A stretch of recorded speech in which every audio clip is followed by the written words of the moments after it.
मोकामा की सड़कों पर कुछ दिन पहले दिन दहाड़े आरजेडी के पूर्व प्रत्याशी दुलारचंद यादव को गोली से मारकर उन पर गाड़ी चढ़ा दी गई। ये एलिगेशंस डायरेक्ट वहां के ही वर्तमान विधायक अनंत सिंह पर लग रहे हैं। ये कोई नॉर्मल मर्डर नहीं है, क्योंकि इसमें मरने वाला और उसका आरोपी दोनों ही बाहुबली और पॉलिटिकल बैकग्राउंड से हैं, जिस कारण से ये मामला बिहार के बढ़ते राजनीतिक और आपराधिक संबंधों का एक बड़ा उदाहरण बन गया है। सबसे चिंता की बात ये है कि 6 नवंबर से बिहार में चुनाव होने वाले हैं और लोगों में अब एक डर है कहीं ये खूनी माहौल इलेक्शन के दौरान और ना भड़क जाए।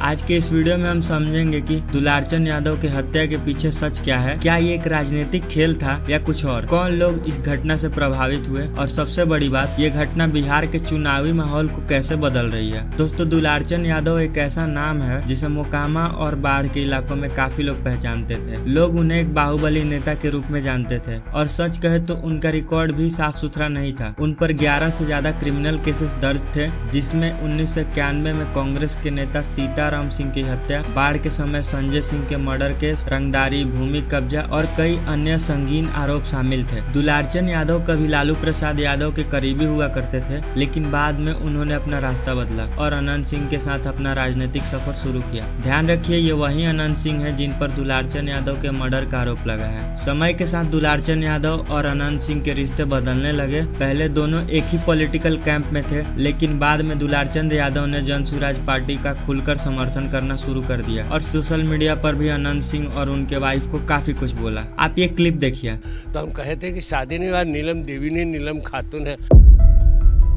नीलम देवी क्षेत्र में जब गई तो मनते कि लोग दौड़ रहा था दरी लेके कि नाचे वाली रहना चाहिए लोकसभा में, लेकिन जाना कि नहीं, नीलम देवी खड़ा हुआ है, प्रत्याशी है, तो फिर लोग गुम हुआ। कई एक जगह कहना पड़ा नीलम देवी कि ठीक है, इलेक्शन के बाद हम आवेंगे, आप लोग को। आप क्या खातून बोल दिए थे?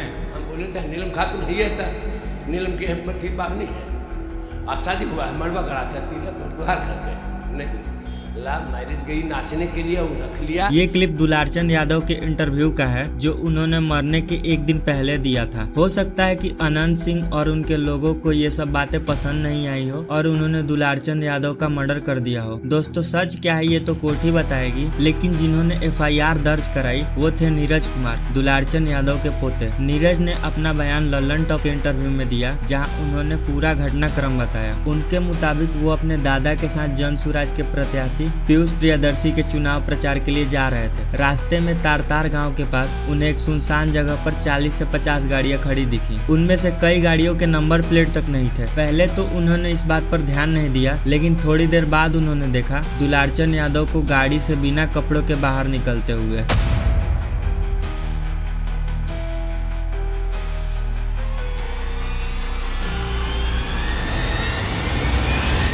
उसके बाद अचानक गोली चल गई। नीरज के मुताबिक सबसे पहले करमवीर और राजवीर सिंह ने दुलारचंद यादव से हाथापाई करके उन्हें गाड़ी से बाहर निकाला। उसके बाद दोनों दुलारचंद यादव को पकड़कर अनंत सिंह की गाड़ी के पास ले गए, जहां अनंत सिंह खुद मौजूद थे। नीरज के बयान के अनुसार गोली चलाने के तुरंत बाद अनंत सिंह अपनी गाड़ी में बैठ गए, लेकिन उस वक्त तक दुलारचंद जिंदा थे। तब छोटन सिंह और कंजन सिंह ने उन्हें लाठियों से पीटा और जब वो जमीन पर गिर गए तो एक थार गाड़ी उनके ऊपर चढ़ा दी गई। गाड़ी चढ़ते ही सभी लोग वहां से बहुत तेजी से भाग गए। दोस्तों, इन सब पर अनंत सिंह का कहना है कि उन्होंने ये सब नहीं किया है। उनके मुताबिक ये पूरा सूरजभान सिंह का खेला है। अनंत सिंह का दावा है कि मोकामा के आरजेडी प्रत्याशी सूरजभान सिंह ने ही इस लड़ाई झगड़े की पूरी तैयारी पहले से कर रखी थी, ताकि चुनाव के माहौल को बिगाड़ा जा सके। उन्होंने ये भी कहा कि सबसे पहले दुलारचंद यादव के तरफ से ही हाथ उठाया गया था और उसके बाद ही ये घटना हुई। अपनी तरफ से सफाई देते हुए अनंत सिंह ने कहा कि जब ये सब हो रहा था तब वो अपनी 40 गाड़ियों के काफिलों के साथ आगे निकल चुके थे और पीछे सिर्फ 5-10 गाड़ियां रह गई थी जिन पर हमला हुआ। दोस्तों, फिलहाल अनंत सिंह को वहां के SP के द्वारा अरेस्ट कर लिया गया है। हालांकि कानून के मुताबिक FIR के 24 घंटे के अंदर ही उनका अरेस्ट होना चाहिए था, लेकिन उनका अरेस्ट पूरे 2 दिन यानी 48 घंटे बाद किया गया। अब सवाल ये उठता है, आखिर प्रशासन ने इतना देर क्यों किया? क्या ये कानूनी प्रक्रिया थी या फिर इसके पीछे कोई राजनीतिक दबाव? खैर, ये प्रशासन ही जाने। अब दोस्तों, सच सच कुछ भी हो, लेकिन एक बात तो बिल्कुल साफ है, बिहार की पॉलिटिक्स बहुत गंदी हो चुकी है। राजनीति में चाहे कितना भी रिश्ता खराब हो जाए, पर कभी इसका सोल्यूशन मर्डर नहीं होता। मैं यहाँ किसी के पक्ष में नहीं हूँ, मैं दोनों के खिलाफ हूँ। दुलारचंद यादव की कुछ टिप्पणियां शायद गलत थी, लेकिन उसके बदले किसी की जान ले लेना ये और भी खतरनाक सोच है। मुझे सबसे बड़ा डर इस बात का है कि कहीं ये खून खराबा 6 नवंबर के इलेक्शन के दिन फिर से दोबारा ना हो जाए। खैर, आज का वीडियो हम यहीं पे खत्म करते हैं। अगर आप चाहते हैं कि मैं बिहार इलेक्शन और पॉलिटिकल पार्टीज पर वीडियो बनाऊं तो नीचे कमेंट करके बताएं। Thank you.